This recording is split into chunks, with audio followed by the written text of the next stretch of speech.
back on, and we're talking about the Today Show. How frequently were you scheduled to appear? I was on sometimes once a week, depending on the season, or every 10 days, in a way. And I did, Al had said, well, you're going to have to join AFTRA.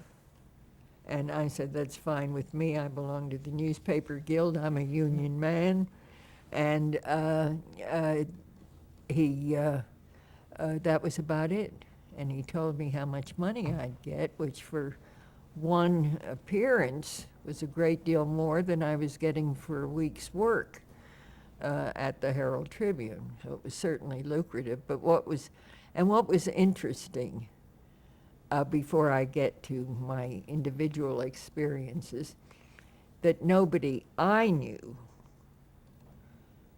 knew that I was on the Today Show, because most of the people I know, I knew socially or otherwise, worked for the Herald Tribune or for the New York Times, both of which were morning papers, where people worked from 10 to 6 or 1 to 9 was the more traditional, and did not watch television at 7 o'clock in the morning. So one of the best experiences, none of my friends knew that I was on the Today Show. They just didn't, some crazy television thing.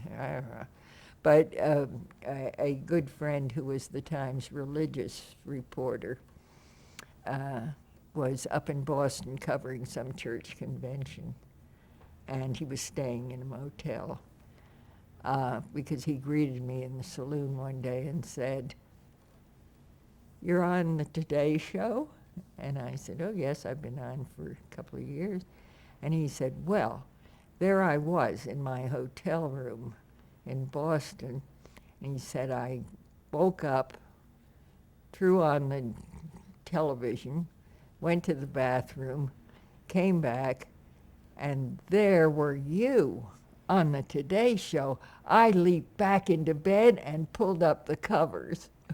Implying that by himself in a hotel room, pajamas were not the order of the day. He said, "I just ran back and pulled up the covers. I was so embarrassed in front of you." But they just, so I didn't achieve very much local fame.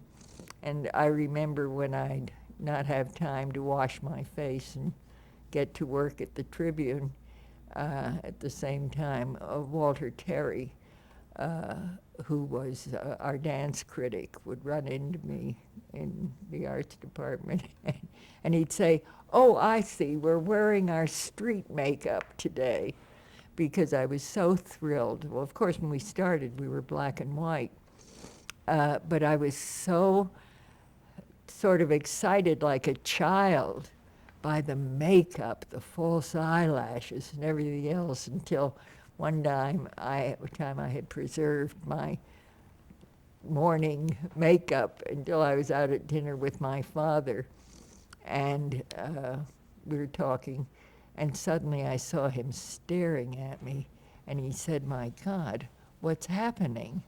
And one of my false eyelashes was, of course, drooping into my eye. And it was a gag. Well, some guy, an editor at a fashion magazine, wrote a letter to me saying, "You and Barbara Walters looked like two Cupid dolls, batting those false eyelashes at your viewers." I gave my false eyelashes up, and soon Barbara did too, soon after.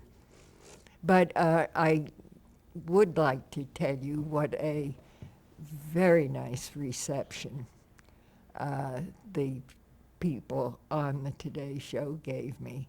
Hugh Downs was a wonderfully welcoming man, and I think Lesculi was the sports writer initially, and then Joe Garagiola.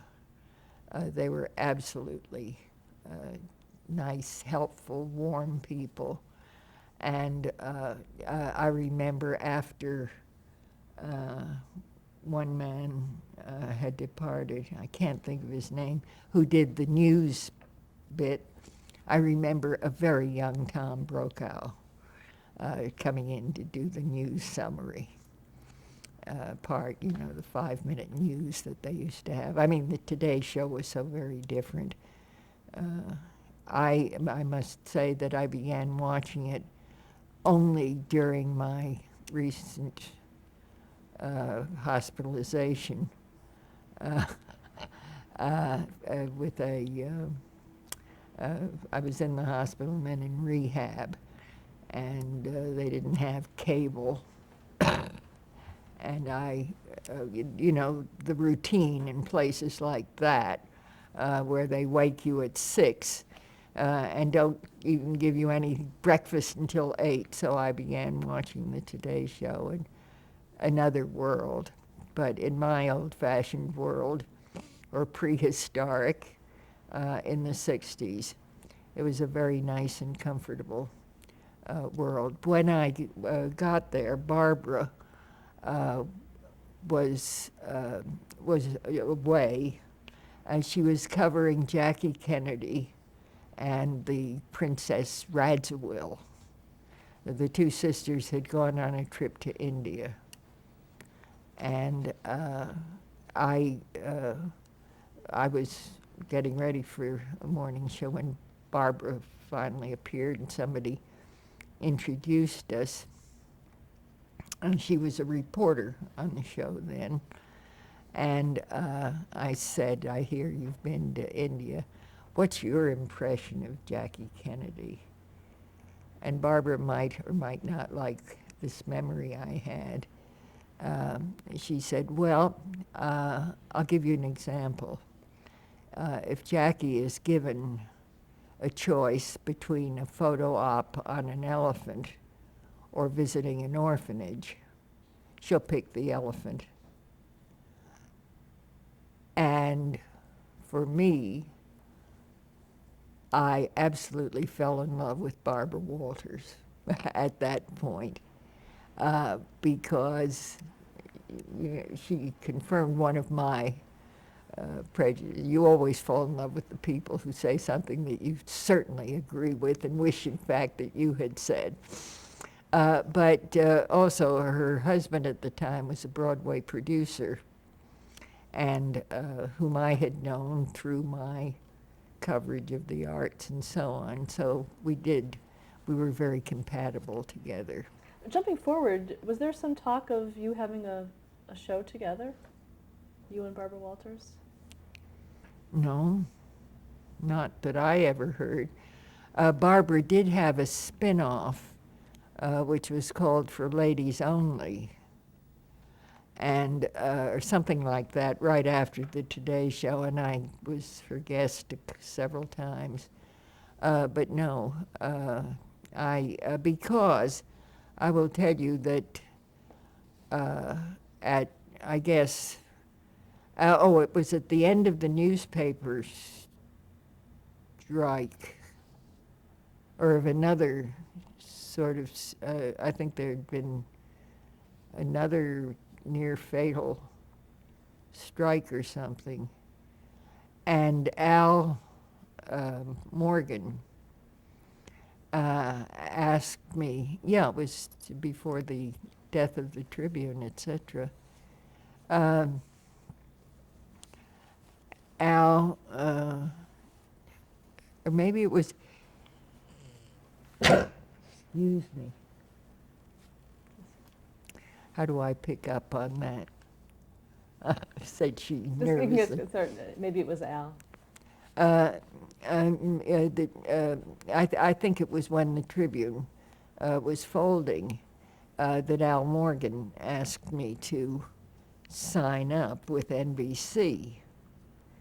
Aline Saarinen had also been on the show from the Times, and he made offers to both of us to join the show, although she was with the Times.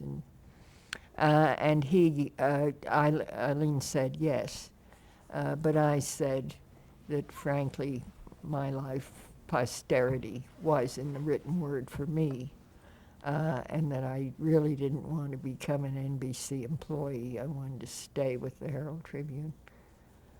Whether that was smart or not, I will never know. But I felt that the written word was more for me, and that I was happier in the writing environment. And this didn't keep Al from keeping me on and treating me very well. But then, in the meantime, Gene Shalit had been reviewing books and something else.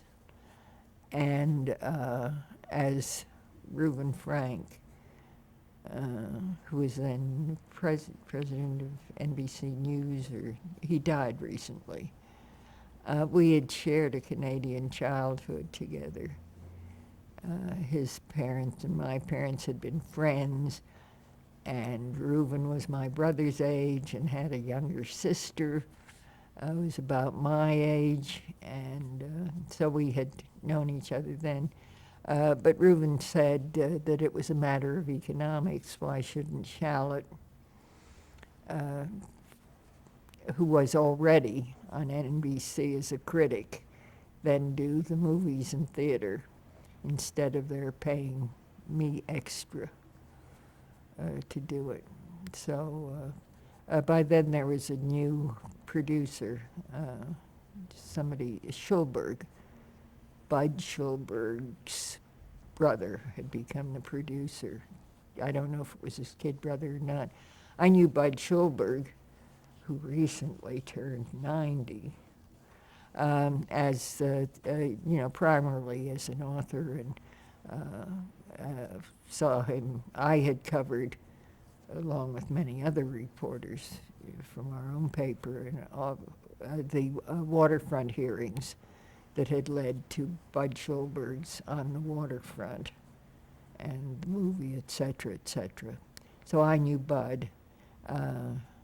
His brother, who succeeded Al Morgan, didn't impress me either which way.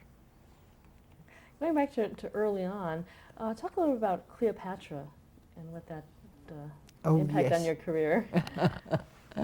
That also made me rich, famous, and beautiful, because I did not like Cleopatra. I mean, there were things in it that were very good, but as I remember, my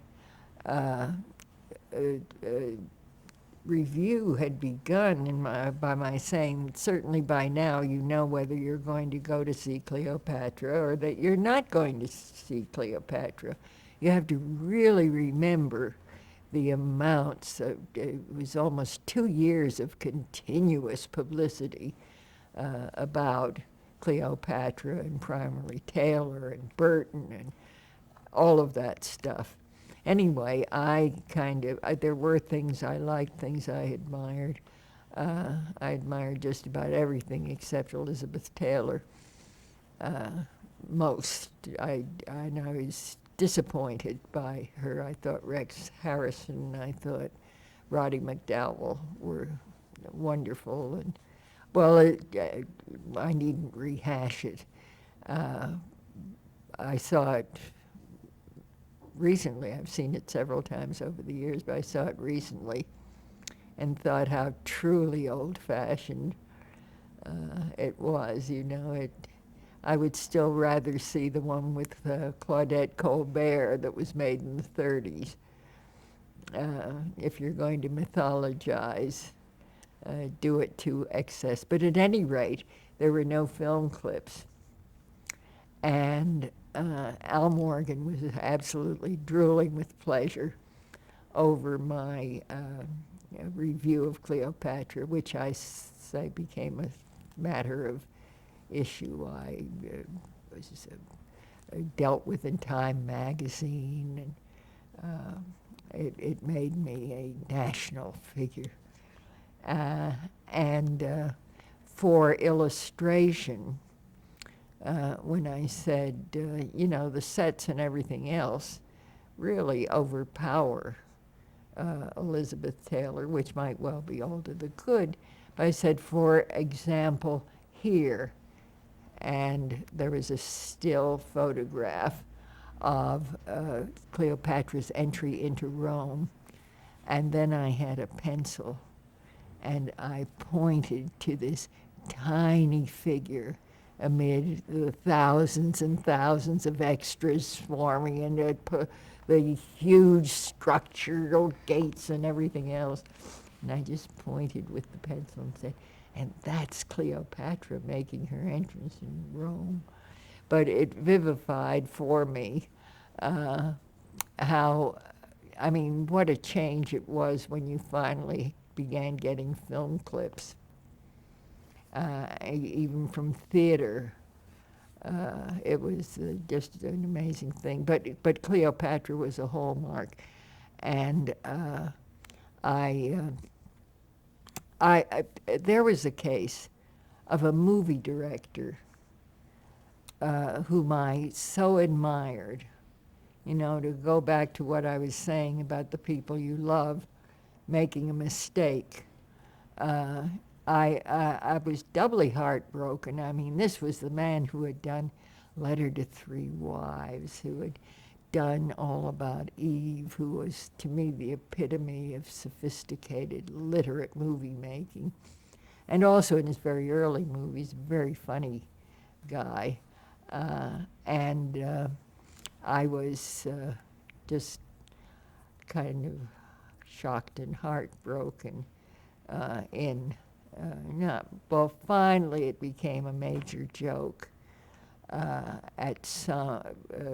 There was an organization that no longer, I believe, exists, but it was the IFIDA, the International Federation of Foreign Film Importers, Distributors. And they would have an annual dinner. And on the dais at one of the dinners, they thought it was hilarious to put me next to Joe Mankiewicz. And we sort of looked at each other, and Joe Mankiewicz said, you know, we could be friends if there is no mention of Cleopatra. And indeed, we did become friends. I admired him so, thought he was really everything intellectually, professionally, creatively. And we never did talk about Cleopatra for the rest of his life. But as I say, it did gain me, I guess, a lot of, it gave me an even newer, vast audience of non-Today Show listeners, viewers. But of course, the thing that gets me is that all this time I had been teaching at Columbia, part-time. I'm an adjunct professor at the Graduate School of Journalism. And students have said to me, oh, I watched you on the Today Show. I've been teaching there, you see, since the 50s, when I was a child. Then my mom tells me that she watched you on the Today Show. I'm waiting for somebody to say, my grandmother tells me that she saw you on the Today Show. But that really led to lectures. And then, 2 years after I got on the Today Show, I got a call from the then editor, Merrill Panet, of TV Guide. And he said, I would like to talk to you about doing film criticism for us. May I take you to lunch at some point? And so I said, yes, indeed, that I was interested. I went out and got a copy of TV Guide, which I had never looked at. And I must say, I could not have had a happier venue than TV Guide, and I was there for 22 years as their column, and early on there along, this was in 65, I was there from 65 to 87,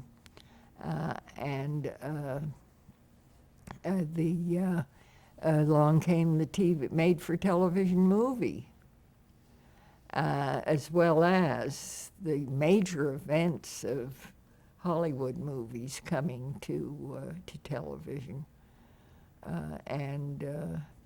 It was, again, beyond the Today Show. At one point, TV Guide had a readership.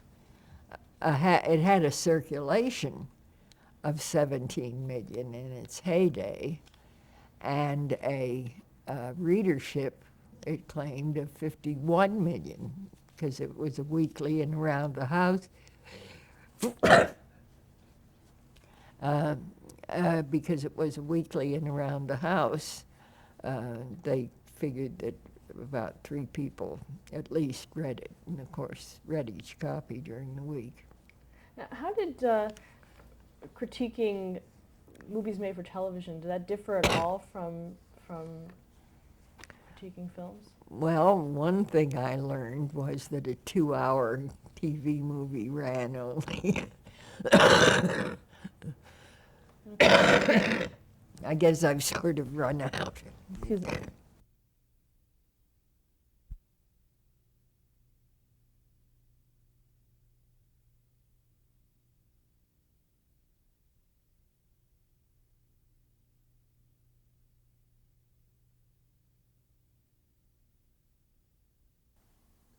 Okay, this is a continuation of tape 8. This is a continuation of tape 8's B-roll. There is one photo. And go ahead. You start. She can. Yes? Oh. Another favorite piece of memorabilia is this photograph taken with an ad taken by Richard Avedon of the arts department, of which I was editor. Seated in the front is Art Buchwald, and directly behind him to the left is Walter Kerr, and behind Walter Kerr, Rita Van Doren, the editor of the book review. To Buchwald's, or to your right, there's John Crosby, and next to him Walter Terry, the dance critic. Crosby, of course, is one of the great television critics. And above him, to the left of him is Emily Genauer, the art critic. Behind her is yours truly, Judith Crist, and to the right of me is Joe Morgenstern, currently the film critic for the Wall Street Journal.